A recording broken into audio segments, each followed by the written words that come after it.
Bonjour à tous. Aujourd'hui dans cette nouvelle vidéo consacrée à Hunter x Hunter, on va parler d'une théorie assez intéressante que j'ai pu découvrir en me baladant comme ça sur Reddit. C'est une théorie vraiment pertinente. J'évoquerai dans quelques instants les arguments qui font que je trouve cette théorie à la fois intéressante et pertinente. Mais avant de commencer cette vidéo, je tenais à vous remercier parce qu'on a atteint le cap symbolique des 50 abonnés sur ma chaîne YouTube. Donc un grand merci à vous. Alors c'est vrai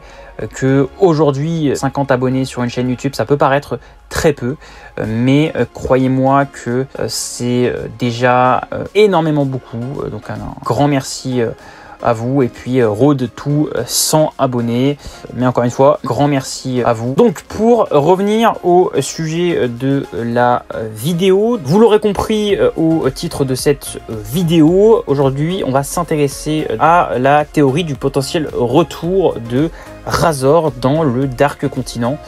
dans Hunter x Hunter. Alors pour ceux qui ont oublié ou qui ont des souvenirs un petit peu vagues de l'anime de Hunter x Hunter et qui se demandent qui est Razor, alors je vais vous faire un petit rappel de qui est Razor. Razor, c'est un ancien criminel qui a été capturé par Jane Fricks, le père de Gon, et qui a été condamné à rester sur Grid Island en tant que Game Master, donc maître de jeu. Et on sait après évidemment que Razor est un personnage qui est très puissant, notamment ses aptitudes de naine sont vraiment incroyables, et c'est aussi un personnage qui est très fort physiquement en fait, voilà, et qui est doté d'une musculature très développée. Mais ce n'est pas de son passé dont je vais vous parler aujourd'hui, mais de son possible retour dans l'intrigue de Hunter x Hunter, et plus particulièrement dans le Dark Continent. Le Dark Continent, c'est ce lieu gigantesque situé en dehors du monde des humains et entourant le lac Moebius. On sait que y accéder est très difficile, de par évidemment les nombreuses autorisations nécessaires pour organiser l'expédition, mais surtout à cause de évidemment la dangerosité du voyage. Seuls quelques rares élus ont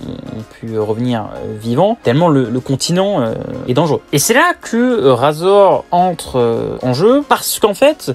en tant que maître du jeu de Grid Island, on sait que voilà, ça fait des années maintenant qu'il a été maître du jeu de Grid Island. Il est connu pour être un excellent tacticien et pour ne pas avoir la moindre pitié envers ses opposants ou ses camarades. Et on se rappelle notamment pendant la partie qu'il joue avec Gon et ses amis, il n'hésite pas une seconde à lancer des attaques mortelles à ses adversaires. Et c'est ça en fait qui pourrait être très utile dans le Dark Continent, parce que en effet, les rares élus qui ont pu explorer ce continent ont dû faire face à de nombreuses calamités et ont dû user de toutes leurs capacités pour survivre. Et c'est là que Razor pourrait donc être utile, parce que avec son naine d'émission lui permettant de transformer chaque lancer de balle en tir de boulet de canon, il pourrait vraiment se révéler extrêmement utile. Et en fait, en réfléchissant à cette théorie, je me suis posé 2 minutes et je me suis dit, c'est vrai que Razor, c'est un personnage qui est assez bien écrit d'un point de vue de l'écriture, mais qui est pas assez développé dans l'intrigue de Hunter x Hunter. Et c'est vrai que en réfléchissant, je me suis dit, un personnage comme le personnage de Razor, avec un pouvoir de naine aussi bien pensé, aussi bien conçu, ça peut pas être un personnage fonction qui sert simplement à avoir un rôle de remplissage uniquement dans un seul arc qui est celui de Grid Island. Et c'est là où effectivement j'ai réfléchi, je me suis dit c'est possible effectivement que Razor puisse jouer un rôle beaucoup plus important et puisse trouver toute sa place dans l'arc du continent caché, parce que on sait évidemment que dans cet endroit, en fait, dans ce continent caché, il y a des créatures qui sont évidemment très dangereuses, peut-être même plus dangereuses que les fourmis chimères. Et déjà évidemment lors de l'arc des fourmis chimères, je sais qu'il y avait eu pas mal de fans de Hunter x Hunter qui avaient émis leur souhait de voir pourquoi pas Razor venir aider en fait tout simplement les Hunters à pouvoir vaincre les fourmis chimères, en avançant notamment le fait que évidemment Razor dispose d'un pouvoir de naine absolument incroyable. Et effectivement ils ont raison, c'est vrai que Razor aurait pu théoriquement aider les Hunters lors de l'arc fourmis chimères à vaincre les fourmis chimères. Et donc il n'est donc pas exclu que Razor aide de nouveau les Hunters lors de l'expédition sur le continent caché. On sait qu'il a un pouvoir de naine absolument incroyable, donc son pouvoir peut être utile pour le continent caché. On sait également que Razor, c'est un personnage qui est resté des années en tant que Game Master dans Grid Island. On sait que les ressources au niveau du Dark Continent sont rares et sont difficiles à acquérir. Avec son expérience de Game Master, Razor il pourrait certainement aider les explorateurs à trouver ces ressources et à les obtenir. On sait que c'est un petit peu le principe de Grid Island, il faut trouver des cartes, etc. etc. Donc sur ce point-là, c'est pareil, on a quand même une similarité avec Grid Island et le Dark Continent sur la question des ressources à trouver, etc. etc. Même si évidemment c'est pas les mêmes ressources, mais voilà, en tout cas, on sait que Razor, avec son expérience, avec l'expérience qu'il a pu accumuler en tant que maître de jeu d'un jeu aussi important que Grid Island et d'un jeu aussi dangereux que Grid Island, parce qu'on sait qu'évidemment il y a des gens qui n'ont pas survécu à Grid Island, avec l'expérience qu'a Razor, due à ces années qu'il a passé en tant que maître de jeu de Grid Island, et cette expérience-là qu'a eu Razor pourrait évidemment s'avérer utile lors de l'expédition dans le continent caché, afin évidemment de pouvoir découvrir, de pouvoir trouver des ressources, etc., etc., mais aussi évidemment afin de pouvoir survivre tout simplement face aux créatures dangereuses qui s'y trouvent. De plus, on sait que Razor, évidemment, il connaît le père de Jing. On sait que le père de Jing, il dispose d'informations potentiellement sur le continent caché. Alors c'est vrai que le continent caché dans Hunter x Hunter, on a des informations qui nous sont données sur voilà la nature du continent caché, ce qui s'y trouve potentiellement, etc. Voilà, il y a quelques informations qui nous sont données, etc. Mais c'est vrai que voilà, on n'est pas encore arrivé, en tout cas dans le manga, on n'est pas encore arrivé dans le continent caché, et donc effectivement ça reste quand même assez flou en fait, ce qui se trouve au niveau du continent caché, etc. On ne sait pas s'il y a des créatures qui sont plus dangereuses que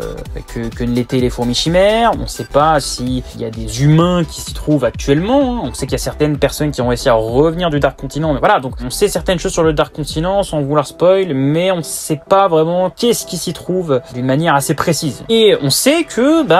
Razor, il a été évidemment en contact avec Jing pendant une longue période, et on sait que Jing il dispose d'informations sur le Dark Continent puisque c'est lui-même qui en parle à Gon lorsqu'ils sont au sommet de l'arbre monde, et donc évidemment ça pose la question, en tout cas c'est une question que je me suis posée, de la potentielle communication de ces informations sur le Dark Continent avec éventuellement Razor. Peut-être que Razor dispose lui aussi d'informations sur le Dark Continent, on n'en sait rien. On sait que il a été en contact avec Jing pendant des années, et donc on sait que potentiellement Razor il est peut-être au courant de l'existence du Dark Continent, il connaît peut-être même des détails sur le Dark Continent. Voilà, on sait que Jing avait dit à l'époque à Razor que il devait attendre Gon sur Grid Island, parce que évidemment Jing savait que Gon allait à un moment donné arriver à Grid Island. En tout cas voilà, il y a aucun élément qui nous dit que Razor ne dispose pas d'informations sur le Dark Continent, sur la nature des créatures qui s'y trouvent, etc., etc., puisque Jing, lui, dispose d'informations sur le Dark Continent. Et pour moi, vraiment, ça serait hyper intéressant de faire revenir Razor dans l'intrigue, parce que Razor, comme je disais tout à l'heure, c'est un personnage qui, pour moi, m'inspire à la fois, je dirais, sur le plan nostalgique, vraiment une satisfaction vis-à-vis du personnage, de son flow, voilà, de ses aptitudes en matière de naine, mais il m'inspire aussi une certaine forme de déception, parce que pour moi c'est un personnage qui méritait vraiment un développement beaucoup plus approfondi dans Hunter x Hunter. Et là pour le coup ce développement c'est pas trop tard en fait, il peut l'avoir potentiellement dans le Dark Continent, sachant que on sait pas vraiment ce que sera la fin de Hunter x Hunter potentiellement. Est-ce que ça sera une espèce de battle royale où il y aura tout le monde, ou en tout cas la plupart des Hunters sur le Dark Continent? Ça on n'en sait rien, et donc ça serait intéressant de faire revenir Razor dans l'intrigue pour premièrement pouvoir développer ce personnage, développer voilà son récit, son écriture, et de pouvoir évidemment, comme je disais au début de la vidéo, de pouvoir aider les Hunters, parce que on le rappelle, Razor il a un pouvoir de naine de l'émission absolument incroyable. Rappelez-vous de la balle aux prisonniers qu'il effectue avec Gon, Killua, etc. Ces lancers de balles sont d'une puissance absolument incroyable et dévastatrice. Donc vraiment, il serait d'une utilité vraiment intéressante pour le coup dans cette intrigue autour du Dark Continent, et j'espère vraiment revoir ce personnage, parce que personnellement, c'est un personnage qui, je trouve, que ce soit la version 99 ou la version 2011, a un flow tout simplement incroyable, et j'espère vraiment que ce personnage vraiment incroyable va pouvoir être développé enfin par Togashi, potentiellement pour la fin de son manga.